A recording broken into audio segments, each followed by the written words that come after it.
जनता party को दरअसल नया इसलिए नजर नहीं आता है क्योंकि भारतीय जनता पार्टी के लोग स्वयं जब चुनाव में जाते हैं तो कुछ और कहते हैं और चुनाव के बाद वो कुछ नया करते हैं। नया ये करते हैं कि जो कहा है उससे उल्ट चल पड़ते हैं।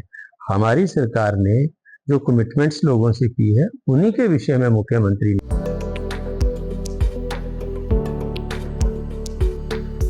मिट्टी से सोना उगाते मेहनतकश किसानों के जीवन में समृद्धि लाएगा हिमाचल प्रदेश का वर्ष 2025-26 का बजट। सुदृढ़ ग्रामीण अर्थव्यवस्था के संकल्प को मुख्यमंत्री ठाकुर सुखविंदर सिंह सुक्खू दृढ़ प्रयासों से कर रहे साकार। प्राकृतिक खेती से उगाई मक्की और गेहूं पर समर्थन मूल्य देने वाला हिमाचल देश का पहला राज्य। पिछले बजट में प्राकृतिक खेती से उगाई गई मक्की के न्यूनतम समर्थन मूल्य को 30 रुपए प्रति किलोग्राम तथा गेहूं के न्यूनतम समर्थन मूल्य को 40 रुपए प्रति किलोग्राम किया। वर्तमान बजट में मक्की के न्यूनतम समर्थन मूल्य को बढ़ाकर 40 रुपए प्रति किलोग्राम तथा गेहूं के न्यूनतम समर्थन मूल्य को 60 रुपए प्रति किलोग्राम किया गया। 2 किलोमीटर से अधिक दूरी पर स्थित खरीद केंद्र तक अनाज को ले जाने के लिए 2 रुपए प्रति किलोग्राम की दर से भाड़ा अनुदान का दिया जाएगा लाभ। सुखी ग्राम खुशहाल किसान की दिशा में हिमाचल के बढ़ते कदम। सूचना एवं जनसंपर्क विभाग हिमाचल प्रदेश सरकार द्वारा जनहित में जारी। अपने उस कार्यक्रम में पांगी में जो कार्यक्रम हुआ हिमाचल दिवस के ऊपर उन्होंने बात की है। पांगी में जो महिलाओं को महिला सम्मान निधि है वो देने की बात की है। लाहौल स्पीति में हमने दी, उसका नतीजा सामने है। जयराम जी कहते हैं वहां में नहीं दी है, लेकिन जो उपचुनाव हुआ उसमें किस तरीके से एक तरफा जो है कांग्रेस पार्टी की जीत हुई। अगर वहां किसी प्रकार का झूठ कहा होता, अगर हमने अपनी कमिटमेंट को पूरा नहीं किया होता तो वहां से वो नतीजे नहीं आते। जयराम ठाकुर जी को हमेशा कुछ ना कुछ बयानबाजी करनी होती है, उनके बयानों के अंदर राजनीति होती है, सच्चाई नहीं है।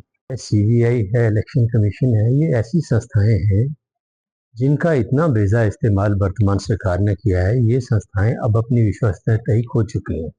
लोगों के नजर में इन संस्थाओं की क्रेडिबिलिटी खत्म हो चुकी है।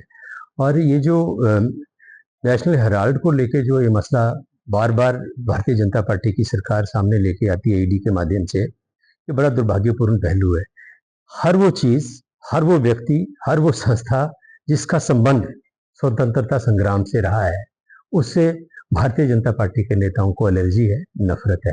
नेशनल हेराल्ड है क्या? 1938 में जब क्विट इंडिया मूवमेंट आंदोलन देश के अंदर चला, पंडित नेहरू ने उस वक्त इस अखबार का, उस आंदोलन को, उस मूवमेंट को गति देने के लिए इस अखबार का जो था वो ये अखबार शुरू की। और स्वतंत्रता आंदोलन के इतिहास में इस मैगजीन का, इस न्यूज़पेपर का एक बहुत बड़ा योगदान रहा है। और मैं समझता हूँ कि इन्हीं चीज़ों से इनको एलर्जी है, और गांधी परिवार से तो है ही है।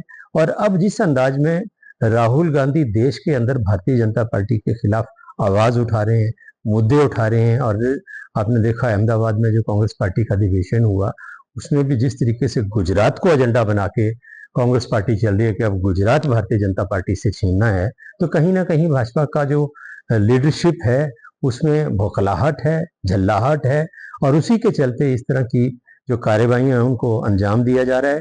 ये जो नेशनल हेराल्ड का मामला है शुद्ध रूप से राजनीतिक है, इसमें किसी प्रकार की कोई अनियमितता नहीं है। और हमारा संविधान में विश्वास है, कानून में विश्वास है, न्यायपालिका में विश्वास है। आप देखेंगे कि जब न्यायिक प्रक्रिया से ये मुद्दा गुजरेगा इसमें कुछ नहीं निकलेगा। और जहां तक राजनीतिक तौर पर प्रताड़ित करने की बात है, दुर्भावना से, द्वेष से मुकदमे बनाने की बात है ईडी के माध्यम से, सीबीआई के माध्यम से, कांग्रेस पार्टी इसके खिलाफ एक जन आंदोलन भी देश के अंदर जो है वो कर रही है। और उस राजनीति का जवाब जो है, राजनीतिक जो दृष्टिकोण है, उससे कांग्रेस पार्टी देगी।